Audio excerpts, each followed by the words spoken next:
And that's the raging water down there. And over here we have Micah. Wow! Micah found a huge slab of ice. Whoa. I'm gonna go through. Big bear? Really? What?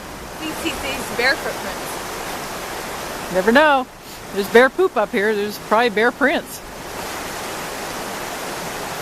They might even sleep in there at night. You never know.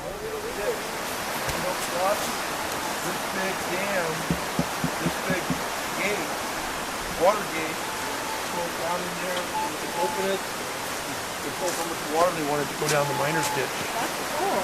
My guess is, because of these big bolts here, and that gate would be very heavy, they probably had some kind of a pulley system here that they would lift it up mechanically.